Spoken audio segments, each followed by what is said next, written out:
क्या आप जानते हैं कि वर्ष में कुछ ही दुर्लभ रातें ऐसी होती हैं जब आकाश स्वयं एक गुप्त द्वार बन जाता है, जब सूर्य का प्रकाश क्षण भर के लिए ढक जाता है और पूरी प्रकृति मानो किसी अदृश्य शक्ति के अधीन मौन साध लेती है। और इन्हीं क्षणों में एक ऐसा भैरव अनुष्ठान किया जाता है जिसे सदियों से साधक छुपा कर रखते आए हैं।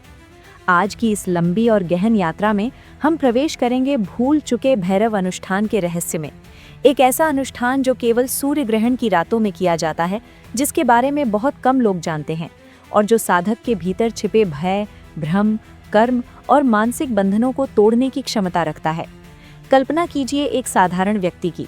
मान लीजिए उसका नाम आरव है, जो शहर की भागदौड़ में उलझा हुआ है।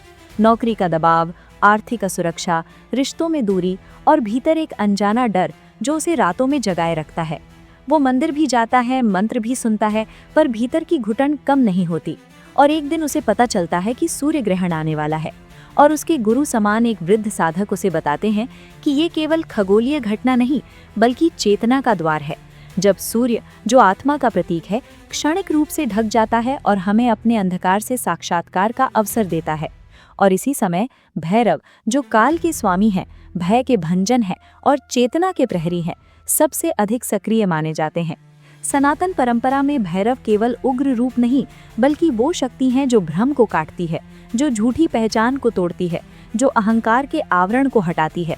और सूर्य ग्रहण उस आंतरिक आवरण के हटने का प्रतीक है, क्योंकि जब प्रकाश ढकता है तो हमें अंधकार दिखता है, और जब हम अंधकार को देखते हैं तभी वास्तविक प्रकाश का मूल्य समझते हैं।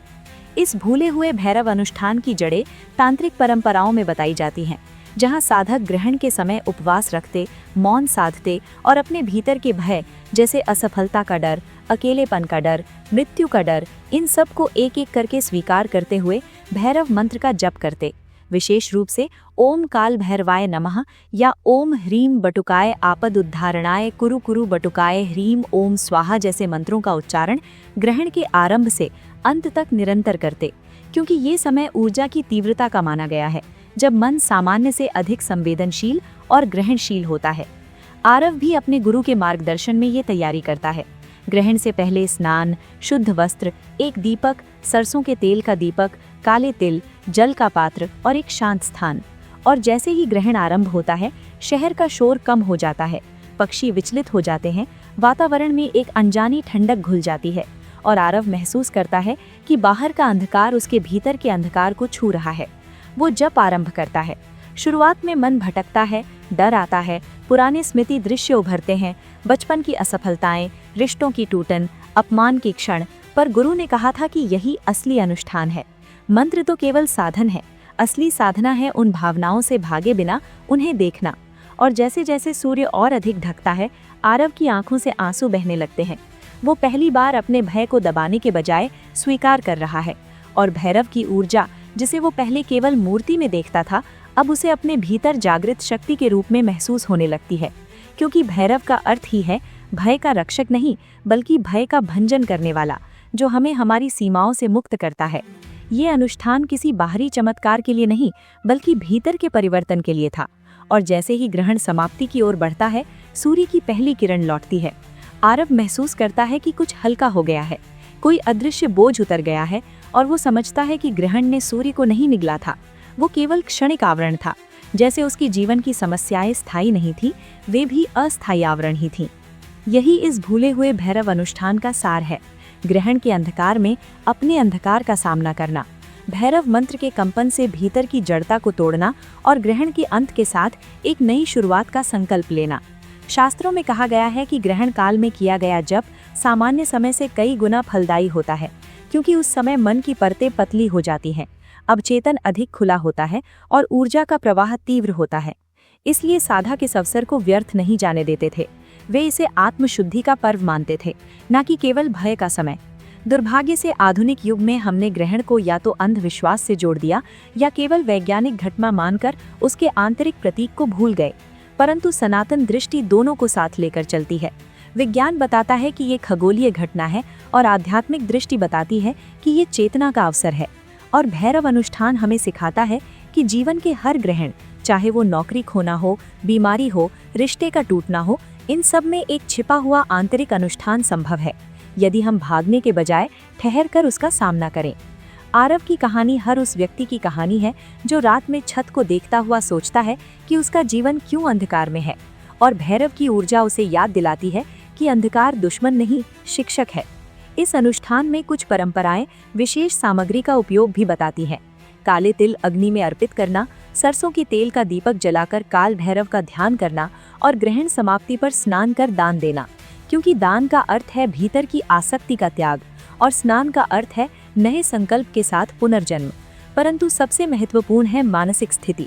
यदि भीतर भय है तो भैरव को पुकारना, यदि भ्रम है तो सत्य को देखने का साहस मांगना, यदि क्रोध है तो उसे स्वीकार कर रूपांतरित करना, क्योंकि भैरव उग्र दिखते हैं पर उनका हृदय करुणा से भरा है। वे शिष्य को तोड़ते नहीं, गढ़ते हैं। और जब हम इस अनुष्ठान को प्रतीकात्मक रूप में भी अपनाते हैं, जैसे जीवन के कठिन समय में मौन रखना, मंत्र जप करना, आत्मचिंतन करना, तो हम अपने भीतर वही शक्ति जागृत कर सकते हैं जो सदियों से साधकों को निर्भय बनाती आई है। अब मैं इस विषय पर एक गहन निष्कर्ष साझा करना चाहता हूँ, क्योंकि कई लोग सोच सकते हैं कि क्या वास्तव में ग्रहण की रात कोई विशेष शक्ति होती है या ये केवल मन की धारणा है। और यहाँ समझना आवश्यक है कि आध्यात्मिक अनुष्ठान का सबसे बड़ा तत्व बाहरी घटना नहीं बल्कि आंतरिक तैयारी है। ग्रहण केवल एक ट्रिगर है, एक स्मरण है कि प्रकाश स्थायी है और अंधकार अस्थायी। और जब हम इस सत्य को अपने जीवन में लागू करते हैं तो हर कठिनाई एक साधना बन जाती है। भैरव का वास्तविक स्वरूप हमारे भीतर का साहस है। वो चेतना है जो कहती है कि मैं अपने डर से भागूंगा नहीं। और जब हम इस साहस को ग्रहण की रात संकल्प के साथ सक्रिय करते हैं तो उसका प्रभाव गहरा हो सकता है, क्योंकि वो समय हमें सामूहिक रूप से भी जोड़ता है। पूरी पृथ्वी पर लोग उसी घटना को देख रहे होते हैं और सामूहिक चेतना की तरंगे एक विशेष वातावरण बनाती है। इसलिए इस भूले हुए भैरव अनुष्ठान को केवल रहस्यमय कथा समझकर छोड़ देना उचित नहीं, बल्कि इसे आत्म परिवर्तन के एक अवसर के रूप में देखना चाहिए। और याद रखें कि बिना मार्गदर्शन के कोई भी उग्र साधना ना करें। सदैव संतुलन, शुद्धता और सकारात्मक संकल्प रखें, क्योंकि भैरव विनाश नहीं, रूपांतरण के देवता हैं और उनका आशीर्वाद तभी मिलता है जब हम सत्य के मार्ग पर चलने का साहस करते हैं। यदि आपके जीवन में भी कोई ग्रहण चल रहा है, कोई अंधकार, कोई भ्रम, कोई भय, तो अगली बार जब सूर्य ग्रहण हो उसे केवल आसमान की घटना न समझें, उसे अपने भीतर के अनुष्ठान का निमंत्रण मानें और भैरव के मंत्र के साथ अपने अंधकार को प्रकाश में बदलने का संकल्प लें। यदि ये कथा और ये रहस्य आपको स्पर्श कर गया है, यदि आपने भी कभी अपने जीवन में ग्रहण जैसा समय महसूस किया है, तो इस वीडियो को अंत तक देखने के लिए धन्यवाद। इसे लाइक करें, अपने अनुभव कमेंट में शेयर करें और हमारे चैनल को सब्सक्राइब करें, ताकि हम सनातन ज्ञान के ऐसे ही गहन और रहस्यमय आयाम आपके सामने लाते रहें।